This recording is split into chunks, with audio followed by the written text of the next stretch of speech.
What is up, everybody?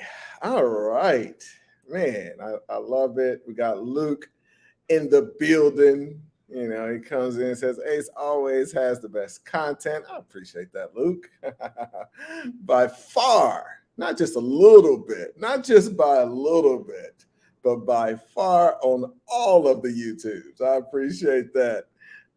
So we're going to, in a sec, I'm going to bring up Tim Lewis, who is just an amazing entrepreneur, has built an amazing business with his wife. And I want to talk about that. But there are two parts that I think are particularly interesting to his story. Let me turn off this notification. And we're going to get into that because I've been getting questions from you guys. I'm trying to take one of the members right now of the Acquisition Holding Company program through a crowdfunding platform. I know several of y'all are interested in doing that. And, one of my best deals of 2022 was a deal that involved crowdfunding. Now, we didn't raise nearly as much as Tim wife did, and it was still an amazing deal. So you definitely want to learn from him. The other thing that we're going to talk about is what we're doing in AI. So, as a lot of you know, I've been playing around with AI. We've just started to implement it into some of the business. But Tim is making some moves in a lot bigger business. So I'm very interested to talk to him and learn how they're implementing this. And, they're already at an 8-figure business. And what he told me was, the moves they're making with are going to take their 8-figure business and turn it into a 9-figure business. So let's talk. Who is Lewis? So the business that he and his wife co-founded is called CurlMix. But before I talk about that, I want to talk a little bit about him. He went to the University of Illinois. He left college and had a wife at that point, and was just trying to make ends meet and was working at Starbucks. So he's come a long, long way. Now, one of the things that I love about his story that's really, really incredible, this guy has been on 2 blockbuster TV shows. You probably know from the title one of them, but before we even get to that one, he just is, very smart guy, had a talent for trivia, and his wife signed him up to be on Who Wants to Be a Millionaire, and he was able to leverage his knowledge of a bunch of random facts into winning $100,000. That was the beginning of their business. He invested $25,000 into Kim's first business, and he's always been a big supporter of Kim, his wife. But it was their second business that ended up blowing up. So after that, they ended up starting CurlMix. That business has turned into a $25 million valuation business. Now let's talk about CurlMix. So CurlMix started in 2015, and it was basically, the concept was do it yourself hair, but they did it as a subscription, which I really love. I love subscription business. So it's one of the ways to increase your valuation and attract investors, attract acquirers, are constantly getting your product. Now, the neat thing was that the customers at that point made their own hair products from the ingredients that they delivered. And I just think that was a really cool concept especially to be doing that in 2015. After consulting their advisor, who was also an investor, the couple took their best-selling hair care formula and revamped CurlMix as its own product line. That was when they generated their first $1 million in sales. So since then, they've raised $5 million in equity crowdfunding, which is one of the things I want to get into. And they did that after making the bold move of turning down $400,000 on Shark Tank. And you know how you're watching the TV and you're yelling at the people like, why didn't you take that offer? Or why did you take that offer? That was a terrible offer. Well, you may have been yelling at Tim, so we got to find out why he was bold enough to turn down that 400,000. And obviously, it was a very good move because they ended up raising 5 million from crowdfunding. But in that moment, you don't know that. So I'm very excited. Very excited. I got to meet Tim out in a beautiful, beautiful island in Four Seasons where I was teaching a little bit about acquisitions at an event. And so we've been in touch since and just glad to have him on. All right, sir. Beautiful introduction. You made me sound way better than I actually am. You're the man. It's not difficult when you're the man. It's not difficult to make the man sound good. So what did I miss? What other color is there to add to your entrepreneur journey, starting from where you started, like at Starbucks? I know it's difficult to think back to that point, but like where you were mentally now to where you were mentally then to where you are now. What was some of the other color around that journey? Man, it's been a while, but I remember it like it was yesterday. Not only was I working at Starbucks, I was actually working in a research lab. So my whole background, I thought I was going to be a college professor. I was studying behavioral economics at the University of Chicago at the time. Super, super broke, like working for $8 an hour. But I was having fun. I was enjoying it. And Kim had like a good job out of college, business major, all that stuff, was kind of supporting the family. And so, which is rough too. When somebody else has a better job and they're bringing home more money, you're coming home exhausted every day. Yeah, that's rough, man. And we were like, yeah, and she hated it too. That was the biggest driver. Absolutely hated working for that company. And so we decided to pick up an idea that she had in college, which was for a social network for women with naturally curly hair. Called the Natural Hair Academy. We did everything we could to try to raise money for it. We talked to VCs, we entered contests, we tried to get grants. We have still never won a pitch competition for money, like to this day. Wow. But we never did it. And so she had the bright idea to sign me up for Who Wants to Be a Millionaire because I am super nerd, right?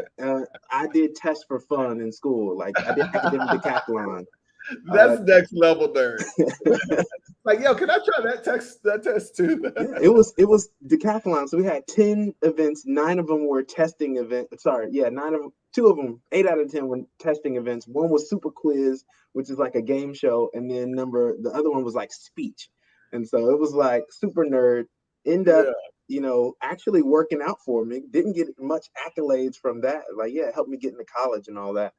But like there to Who Wants to Be a Millionaire, it was I really just thought it was a stupid idea. Like, we can't get money from a game show. Like, we gotta hit the streets and hustle. Like, but I came home from the lab one day. She booked my plane ticket, booked the hotel, like booked the tryout, and it was just you're going. But that's an important thing because that was like, from my understanding, at that point, even just booking the flight and everything was like stretching dollars to make that happen. It was like we had no travel plans. Like I think we had just moved into like a new apartment. Like we had to put the first and last month, so it was tough. But I did it and ended up winning. I promised her before I go in, I was like, I'm gonna win at least 25K. Like I put the guarantee on it, at least 25K. So when we got to 100K, it was okay to walk away because I really didn't know the $250,000 question. Really. So at that point, when you walked away with 100, you were thinking, man, maybe I should go for this 250. Nah, I was like 100. Cool, we out. We good. Yep. It was super dope. And so we didn't get the money yet, mind you. But the Monday after we come back, I'm in the lab. I get a call. Kim is crying. She just quit her job. She's like upset, quit her job. I was like, we don't have any money right now. Like the check didn't come yet. It's not coming for like 4 to 6 weeks. What's good? But so we had that's sooner than I thought. I figured they might hold on to it for a few months. So I'm sorry, 4 to 6 weeks after the show airs. So because that's what I thought. I've heard it could be like a while before you get the money. But luckily, I was also one of the first people to do a backflip on like the show. So they ended up like running it as a promo, and it ended up being the first episode of like the season. So it was really, really cool. We got the check, and they just gave us $100K like check, and we did not cash it right away. We just held on to it. But we used 25 of that to start the business, which we ended up losing all of it, right? The first business failed. We did it for about 2 years. We ended up, but in that, I just call it like our investment period. We invested that in ourselves. Yep. We made so many connections in the industry. I built out the website. I learned how to program. We learned how to do internet marketing. We joined up in communities and things like that. And so by the time we were ready to launch our second business, we knew we were going to do something, number one, that made money on day one. And number two would be something that we could grow and scale. Because we had in our heads that we would be like, oh, these startup founders, like the next Zuckerberg or whatever. But then also, we read the 4-hour work week. We were like, we could do, if we have an internet business, we can do this from a beach somewhere like Ace, That was the dream, man. 4-hour Yep. work week inspired a lot of entrepreneurs. Yeah. Kim was listening to the audiobook on our way to work when she quit her job. It was done. Oh, that's great.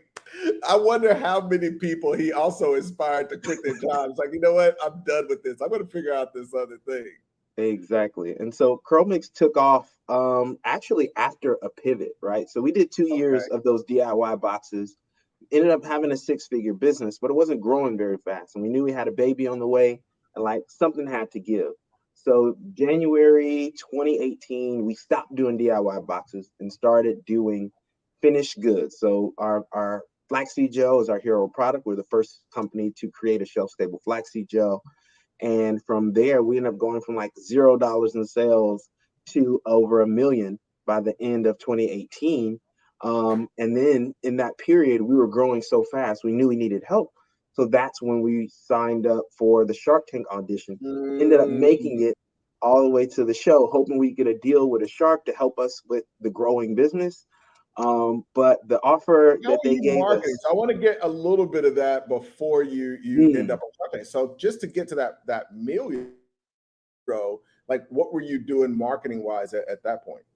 Yeah, so if you can never launch to crickets, right? We had an audience already from the 2 years of the DIY boxes that we were doing. We talked to them to help us develop the product that we were going to do, to help us develop the brand. So we had customers built in, and we grew quite easily in the beginning with partnering with micro influencers. So people with 50K or 25K or less, we give them affiliate marketing codes. They would share it with their audience, and some of our best people were actually like stylists and people who don't have huge YouTube followings, who were just really, really dedicated. We ended up growing to like 30K a month just off of that. And then we started running Facebook ads, and that's when things started to take off. I tell people that all of the time, and it's great because I buy a lot of businesses where what they get to 10,000 hand to hand, like you're talking about. Maybe they get to 10,000 a month, they get to 5,000 a month, and they make $1. And there's a lot of entrepreneurs right now that are at zero, and they're like, okay, I need to figure out Facebook ads. It's like, you can't figure out a strategy, just hand to hand combat to get to, I say, $1 million valuation. Y'all were really at $1 million income, gross income. But if you can't get to $1 million business just hand to hand, then you don't really have a business. If anything, if all is just marketing, you're running a promotion. You're just doing a promotion that anytime Google changes their algorithm, that promotion no longer works. So I love that. It's a great example of that. Yep. And from there, we started adding products. And so initially we started with the flaxseed gel. Then we added a moisturizer, and then we had a shampoo and conditioner, and we built out a system around it. And that helped us with a couple different things. Number one, customer retention. We have now a routine that people could follow so that they would come back and subscribe. Like, we built ourselves as a subscription business. We've maintained subscriptions to that point. It's still the central part of our business, even though it's a little different with the finished goods. And now we have an even cool points program, a credit system called CurlMix VIP. I can get into a little bit, but yeah, we built in subscriptions, we built in routines, and then on top of that, we increased AOV by adding that system as well. So now we're dealing with better margins, which allows us to run better promotions, which allows us to increase customer LTV. And so we got from, 0 to 1 million like that. And then with the investment that we got after Shark Tank aired, we were able to scale 5x that next year from 1 to over 5 million in sales. And so, like you said, we had So the I do want, basic bit let's in talk place. about the Shark Tank thing though. So Mhm. how in the you end up getting on Shark Tank? I mean, I've never met anybody who's been on any of these shows. So I guess I met a couple people on Shark, but to be on two different blockbuster TV shows is just crazy, Tim. That's crazy. So how did the Shark Tank thing happen? We take a lot of risks, we are a little crazy. I feel like all entrepreneurs got to be a little crazy, but we will watch Yeah. Shark Tank all the time. The funny thing is, Oh, we don't watch it yeah. anymore. I haven't watched a Yeah. single full episode of Shark Tank since I've been on it. Crazy. Well, a little. It's probably also the fact that I think for me, I don't watch it as much. I loved it, and now I don't watch it. But I think it's also the thing of like once you go behind and once you go to the kitchen and you see how your favorite thing is made, Yep. it is not really as interesting to eat anymore. Yeah, I know what's in the sausage, right, for sure. But like what you see is Exactly. what you get on Shark Tank, right? It actually the first time you get to talk to the sharks is when you come out of those doors, and that's real. Like that's the first time your pitch is a one Wow. take. You get like a minute, 2 minutes, and that's it. And then from there, it is questions, right? So we actually heard about the tryout from my aunt. She just sent me like a random message like, "Hey, I know you guys are doing your little business. I heard there's a Shark Tank tryout downtown. That's I'm always the sure way y'all Black should." folks talk about your startup. Yeah, Yeah, I right. know We're you're gonna do doing a your million. little We're gonna business do thing. a 7-figure business. Your little business. I know y'all selling stuff, Yeah. right?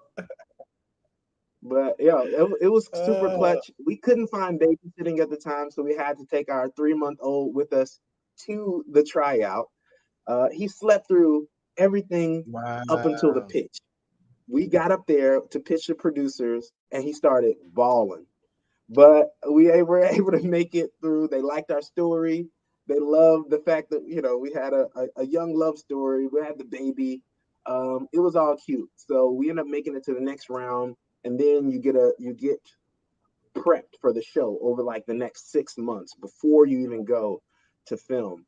And so it was a lot of like getting the pitch down. We practiced like it was finals week. We would literally have flashcards of questions. We would interrupt each other in the middle of anything. It was like, hey, you cockroach, like, what's your LTV?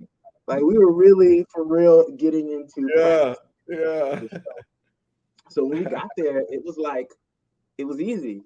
We were able to do our That's awesome. pitch. We had it down. The questions we were able to shine with our stories, and we knew our numbers. And so when they finally did give us the valuation that was like less than a fourth of what we thought we were worth, we knew that we were going to turn it down. I know they made it real dramatic on the show, but it was just like, all right, nah, we're Nah, good. Because that's we knew beautiful. we already on track to do 1 million in sales that year before we aired. So to give us like a valuation of only $2 million when we knew we were growing that fast, and also Robert Herjavec admitted to not knowing anything about the industry, it was a wrap. Yeah, And the it's like you're funny not thing going to be is, able to help me, and the money that you're giving me is at a discount. So this is all upside for you. You just along for the ride at a exactly, discount. that's what he said. He was like, I love you guys. I know whatever you do is going to be successful. I'm with you. We're like, nah, you can't sit with us. But you're not really with me because you're getting my company at a discount, dog. Exactly. I'm gonna be Let's working be for real. you. I Exactly. love it. And So I yep. want to dig into that next step of y'all raising capital. Mhm. But I also want to tell folks, hey, if you got questions for Tim, you can go ahead and put those in the comments. Be sure to like. I hope everybody is wrapping up with the work week. I think this is a good way to start off your hustle weekend is with this discussion. So you leave Shark Tank. At that point, you still want to raise capital because you want to kind of add some fuel to the fire. You've got this thing that you can grow and expand and scale. So what do you do after you turn down Rob? So we had already gotten a small initial investment from Arlen at Backstage Capital. She gave us $25,000 like a few months before, and then introduced us to some people to help fund the inventory we needed for Shark Tank. Since we did almost $1 million in sales right after the show aired, and we did not have that inventory. It was crazy. We were like 6 weeks late, but we did it. And so one of the cool things is the CEO of LinkedIn at the time, the CEO of LinkedIn at the time was watching the show with his wife, and actually was like, you know what, I think, and he forgot he gave us money to fund the inventory. He's like, I think I invested in that company. They're great. Like, he got on the phone and called. He was like, I want to invest more, and so he ended up leading the round. Yeah, and that was Jeff Weiner. He ended up leading the round. We raised 1.2 million. On that first round at 10%. So that gave us a $12 million valuation. And that was our seed funding to then go into that next year and scale to over 5 million in sales, which then led us into our crowd fund. Because would you believe it? And I want to pause right there as well, because this is a big kind of, valuation and deal community. So I think that's really important. When you're looking at an exit, I'm always talking about like who you sell to is really crucial. That we took a company public was because we could sell that business at a 20 plus valuation. If that same business were being sold in a small business arena, a small business buyer may have paid 3 times, but then there's all of these different people that are in between. And so what you got on Shark Tank was really basically 1/6, 1/6 the valuation that you were really able to that. And that's all these things, like these small, it seems like a small decision, but it changes the whole trajectory of what you're able to do in the future. So you sell that big a chunk of the company right on the front end. Now is you need to get really, really big for you to be able to make a substantial amount of money out of the business. Exactly. And we've had all the best luck with really wealthy individual investors, especially early on. I highly suggest people start with angels, start with people who have the money to lose, because betting that early on companies is risky, but they didn't bat an eye at it, and they've been excellent. I tell people that all the time. I think in my space, a lot of people talk about no money down deals, and I feel like there's so much money out there. Why not just get a great deal and just go get the capital to do it? Because people want to invest. Like, there's a lot of money where they're literally looking for places to put the money. And you could fight for that deal that everybody's fighting for, that the owner is going to take a no money down deal, or you could just go get the money and it still be a no money down deal for you, because there is a ton of money out there. Exactly.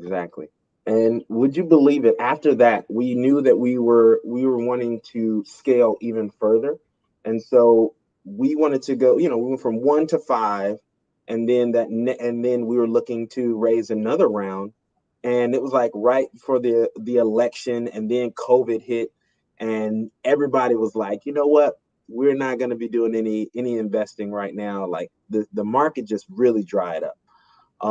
And so the people that we were talking to were like, we kind of want to see more. I was like, what do you mean? We just 5x. How much more can you really want to see? Especially without much capital. Exactly. And so that's when we decided to crowdfund. We just weren't getting the interest from other investors. People were being really close to the vest with their funds, because no one knew what the pandemic was going to lead to. And so they were being real conservative. Yeah. And so we decided to do that crowdfund. Yep.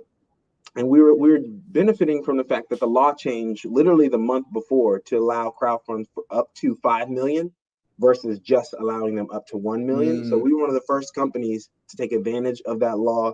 And we were able to raise the largest beauty crowdfund ever, which was just an unbelievably difficult experience. If you're the first person through the door on something, you just might get shot. Like, that's what it felt like. The sacrificial lamb.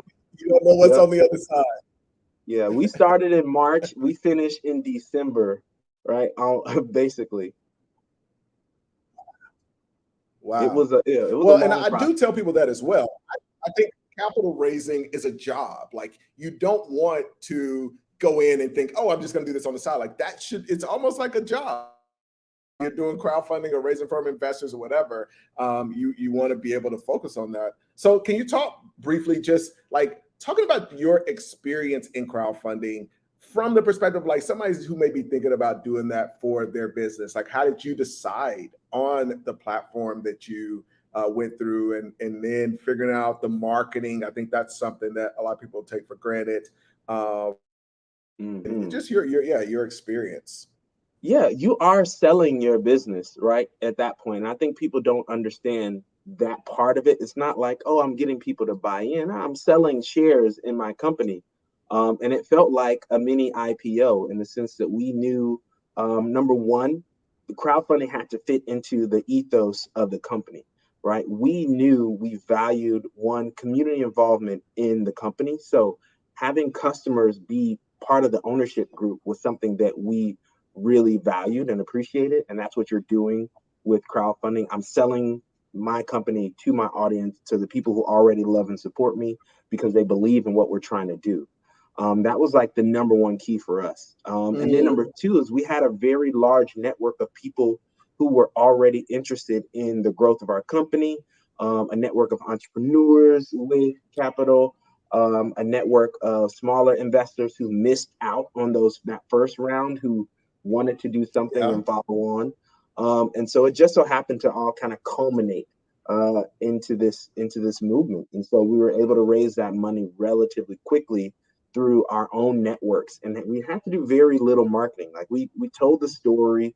We didn't have to pay for any of the media features we got because we were early on this. And the fact that we have really built up a massive community and audience to support us, whether that's through our customer base or through like our entrepreneurship network. We had a lot of people just telling people about it for free. And I think we raised the first million in less than 4 hours. So it was just a really, really rapid thing. And then we ended up having like 7,000 individual investors, many of whom invested over $500 into the business. And we can proudly say CurlMix is a community-owned company. And now those people are invested in our success. They're all owners. So when we win, they win. That changes everything. When you have customers that, they're customers, there's, if they're trying to decide between Netflix and you guys on the subscription, guess what? I don't own some of Netflix. I'm gonna keep this CurlMix. I gotta take a couple months off of the Netflix. And you can't buy the ops now. You can't go in and buy in some other company. You gotta buy ours. You own it. Oh, for real. I love it. I want to get into the AI conversation. I want to take a couple of the comments that have come in. Avery popped in, says, Ace, good day, sir. Thanks for coming in, man. Says, I can't wait to hear this story. Let's go. And then Avery says, I am ensorcelled. Oh, those SAT words. Yeah. He saw the beginning part of the interview. He knows who he's talking to, man. Ace, you're the real MVP for inviting Tim to speak. It's good to hear the ups and downs, and that's what I think is all. I like to. This isn't the fairy tale over here. You're going to talk about the good parts and the bad parts of trying to get successful in business. But yeah, it's good to hear about ups, downs, and successes of this business. This is a great question. And then we'll get into the AI conversation. Avery asked, Tim, what made you and your lady so fearless through the whole process and standing tall on knowing your worth? I think that's a big deal. That is a misconception. Nobody is fearless. This stuff is scary. This stuff is very scary, right? We just take risks. We're crazy enough to be afraid and to do it anyway. And I think that's the real key. Because we are betting on ourselves on a lot of this stuff. And like, we'll be okay. Like, to be honest, even if we failed, we knew we would be all right. So what is it? What are we really risking when we take that risk? It's a lot harder to do now that we have, 40 employees and 7,000 investors to take crazy risks, but we still do it because the upside is typically bigger on higher risk deals. And that's kind of how we look at it. So we know we have a goal. We're trying to get to a very large IPO or exit. And we have all these people along the way supporting us. Like, we got to make it. So that really helps drive us and keep us going. But the fear remains. Well, and I'm just trying to get a little piece of that IPO, man. I'm just trying to wiggle my way in, Tim. I'm trying to make Listen, sure I'm in you be the first person I'm gonna call. somewhere on the cap table. We're actually closing our All round right right. now. Yeah, we're actually closing around right now. We're raising $5 million on actually the same terms as the crowd fund. And it's about Are you going to do it on the 60% platform, or how are you doing it? Oh no, this is a traditional venture round. So we already have a lead, Okay. and this has been a long process, but we're doing the follow-on capital right now. So we could talk. All right. Let's talk. Let's talk. All right. So you mentioned, I love that you mentioned earlier the whole nerd thing, because I also was a nerd. And so early on, even in the early internet days, for me, it was this thing of like, people were talking about this thing called the internet. You had AOL where you were literally dialing in through the telephone. So I would try I to sneak remember. and get, or I had to stay up because my parents were like, "Dude, I'm trying to make a call," and you pick up the phone, it's all of this noise, stuff that the younger generation will never experience. But it was so Yeah. exciting, and it was at a time where like people were talking about it, they didn't really know what it was. There's that famous clip, More in America, where one of the folks that said like email, like, why would I ever use email? And they were wrong about that. But I get the same feeling when it comes to AI. We're at this one, people don't really understand it. A lot of people have conceptions. So talk about just your introduction to AI, and what you get excited about. So you are like exactly right. AI over the next half a century or so is going to be bigger than the internet. And I don't say that lightly. It's Yep. going to be as big of a change in the way we do life as the internet was. It kind of fundamentally changes the way people interact with technology. And so my introduction to it Yeah. kind of came actually, people have been using AI for years and just didn't know it, right? Like, there's some very simple AI. Anytime you have a machine that's kind of thinking for itself, that's AI. So we've had like the Siris and Alexas and Googles and things like that, all the way back to Clippy, back from Microsoft. But Back in what we're seeing now, yeah, what we're seeing now is the emergence of machine learning to generate these large language models that allow us to communicate with computers in natural language. And like, that's the key piece of technology that changed it, because before you had to be a programmer in order to interact with the actual computers outside of, a user interface, right? And now if you can just tell a computer what you want to do, you have the superpower of being a supercomputer, right? It is the ultimate augmentation to what we can do as people, as entrepreneurs. And we're still really, really early. Like, a lot of people are just now hearing about it first time. Like, on that technological diffusion curve, we're still very, very early. So if you can, you got to take advantage of it now. And most people hear about like the tools themselves. So the big one is Chat GPT, but there are so many more, like hundreds a day at this point, because the developers, It's hundreds especially a with, day. It's yeah, literally hundreds hundreds a a day. I can't keep up. Like, I'm like an expert, and I'm feeling like There's no overwhelmed underwater. But the real thing is like sifting through and finding the specific tools and the workflows that you can use and apply to your business now to take advantage of the Mhm. productivity benefits, right? Like, AI is a tool for you to use, and the goal is to increase your output and to be more efficient and more effective as a creator, as an entrepreneur. And that is going to allow you to win, right? It's pure capitalism at this point, you can do it for cheaper, faster, and do it more often, you will win typically. And that's what AI allows us to do. It's like free labor, for lack of a better word. And in many cases, it's going to replace a lot of the people and processes that you have to run a company.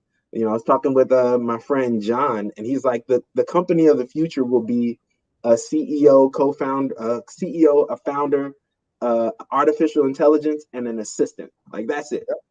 That's And that's really what we're moving towards. If you're starting now, like you could run a company like that and be very successful very quickly. But for someone like me who has an 8-figure company, I see AI as now a way to enhance the efforts that we're doing. We have 40 employees, we have a team in place, we have all these workflows now. And so we're going to take advantage of AI and then just use it to grow us from 8 figures to 9 figures. And I'm joined by my other chairman of the board here. Yeah, exactly. It's like, I need to make that no secrets are getting out that's going to mess up my inheritance. Exactly. Let me see here. Make sure you're not talking too much, Dad. Don't talk too much. Don't tell too much on here. I love it. I love it. Hey there. Oh yeah, he wants to go watch TV. He can watch it in my room. Well, and that's a good time to ask. That's a good time to ask too. Is like, hey, can I watch TV? It's like when you're in the middle, so it's like, yeah, just go watch the TV. Mm-hmm. He know he's a finesse me. It's cool. Smart kid, man. So, I mean, the future. That's why we got to at some point have you back on, because the future is going to be huge. I think there's just so much, and it is when I say the future, it's like next year, because there's so much that's happening so fast, and we've started to implement some things that are just change businesses in the portfolio. But I want to talk about specifically today. What are some of the things that you're the most excited about? What are some of the things that you're implementing in the business that you guys feel like, hey, this is worth the time and effort for us to make that transition, and with the tools that are available? Yeah. So the number one thing is content, right? So I just did a training for my team. Everybody on our content team should be a craftsman in AI, using tools all day, every day to enhance their output. So everyone has a ChatGPT account for sure, but the way we use it is to produce more content more effectively. So whether that's blogging, writing emails, creating landing pages, like Shopify even has AI built in to auto generate, product descriptions, right? You can use these tools to replace, what would typically take hours, you can do in seconds. And so one of the cool things that we've been able to do is build it into our creative workflows. So now, and I'm actually probably going to use it, and I'll send it to you. This clip that we're recording on YouTube, I could take that and put it into like Opus AI, and then now it'll give me 10 reels that I can put into Instagram, TikTok, Facebook as shorts that will already be edited, will already have the captions, will already be, selected for the most viral points of it to then produce and just schedule out. And that's a whole week of content potentially done in minutes, right? We've used it for some, crazy kind of things. We had an emergency email we had to send out. It's like, let's get this done fast. All right, Chat GPT, write the basic form of that email. I edited, we sent it out. It was done. We had one of our managers use it to do their performance reviews. Here it is, my employee, this is what they're good at, this is what they're not good at. Give me 5 paragraphs about, on their performance and how we can improve it, right? We use Canva here. Canva has its own suite of AI tools. Everybody on the marketing team uses Canva, but now we can do things quickly and more effectively. I've even skipped out on photo shoots. This is my favorite thing right now. We had a rebrand and not all the products made it into the photo shoot. Well, what do? We need product images. I use an AI tool to take the basic product on white image that we took in our office. We put it into the AI software. It created over 200 lifestyle images with the product in there in the background that are now live on Amazon, and we're selling those. Didn't have to do a photo shoot.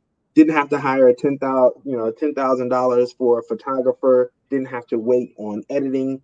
It was 10 minutes and it's done, right? So there's so many unique use cases in a business where if you had essentially a robot that had almost perfect information and recall, who could do things, almost instantly, like how much more effective could you be?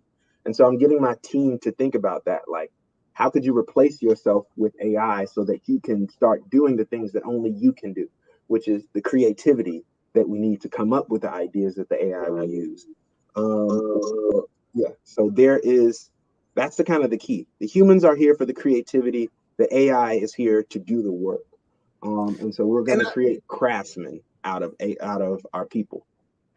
I think the other interesting thing, especially from our perspective, is what you were saying as far as being able to create a situation where you're the CEO and you've got the AI doing this work. I talk about this solo conglomerate. So, for us, as we're buying businesses, what we're trying to do is turn as much as possible of those tasks into AI tasks as opposed to people. Exactly. tasks.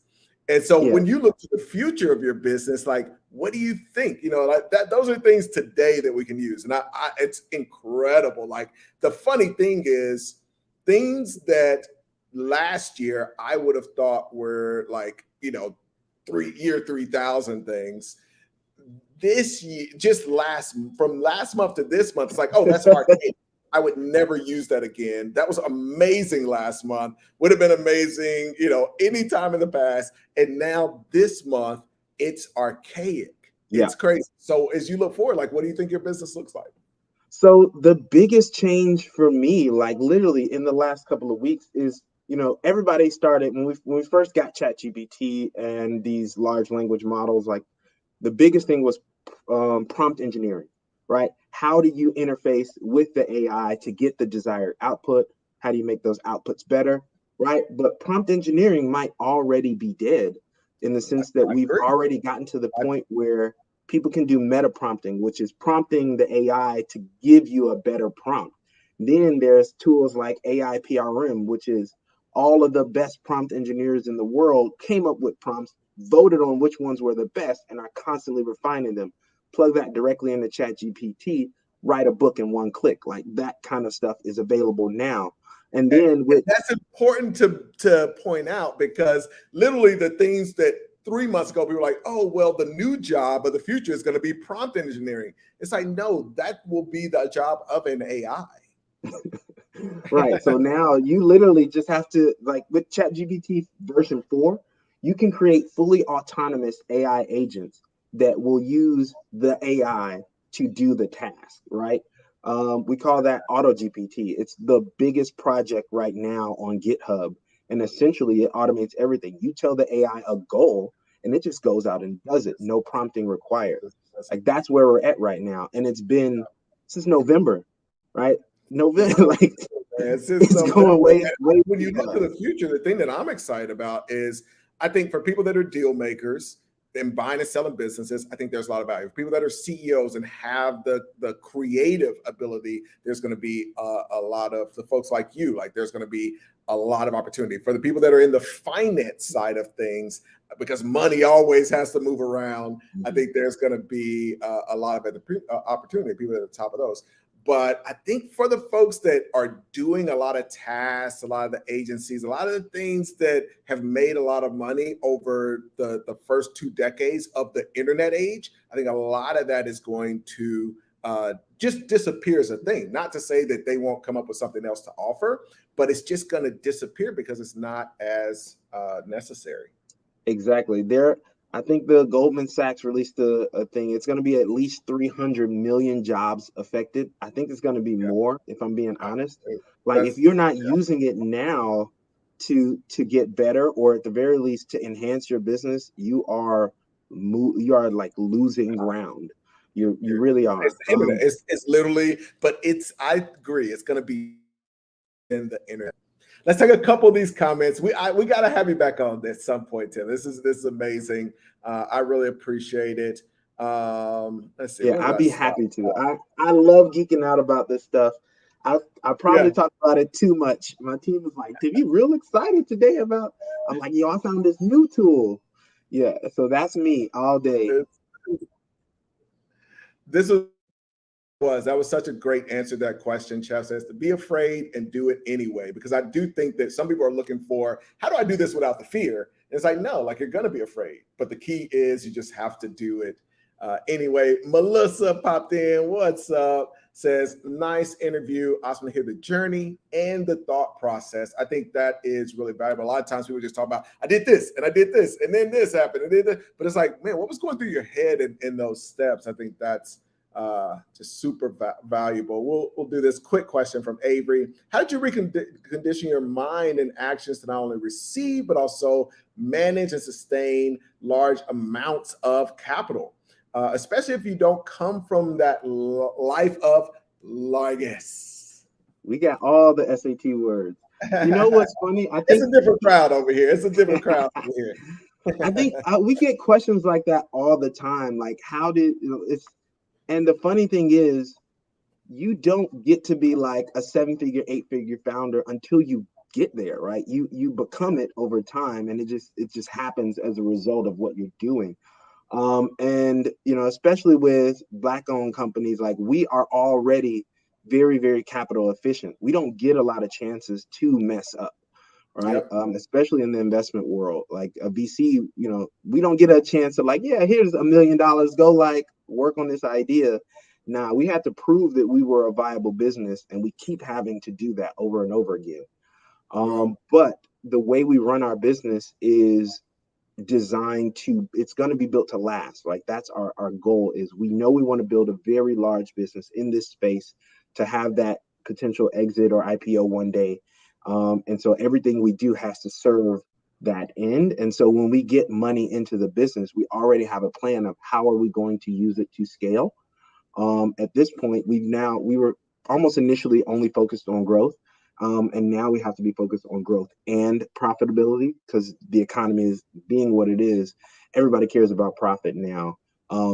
So we will have our first profitable year this year. And from there, we may not even need to raise again if we can continue to run the business profitably, right? And tools like AI will kind of help us do that. If we don't have to hire photographers anymore, right, how much money could that save us? If we don't need to wait to launch products because we can do everything in-house, how much time does that save us? How much opportunity costs are we earning back by launching things sooner, right? So there's a lot of opportunities to be more efficient with your capital. And we've done just about everything you can imagine to get there. So when we get money in, we're not gonna waste it. Like I know startup founders who like literally will get a check and go to the club. Like that's crazy. Celebrating. That's I not say your that all the money. time. Raising Yeah. capital is this is a liability. You owe money now. This isn't anything to celebrate. I Celebrating have to is, hey, return we just on closed that the money. deal. Yeah, we Exactly. just closed the deal and sold something. Not when you take on a liability. I love it. All right, we'll take a couple of these and we'll let you get to your weekend, Tim. Luke came in, says Tim has a super inspiring story. Thank you. Awesome. Chap sent a shout out to your little guy. Thanks for coming in. He says salute, Tim. A shout out on the prompting engineering, which is funny. Tim, I just want to appreciate you. I love y'all's story. I love keeping up with you. Let's tell folks where they can follow you, especially I know you've got a new account where you're talking about some of this AI stuff. So yeah, tell folks where they can follow you. Yeah, you can find me on Instagram, Facebook, Twitter, TikTok, all that stuff at Tim Lewis Tech. That is going to be my main platform where I'm discussing AI.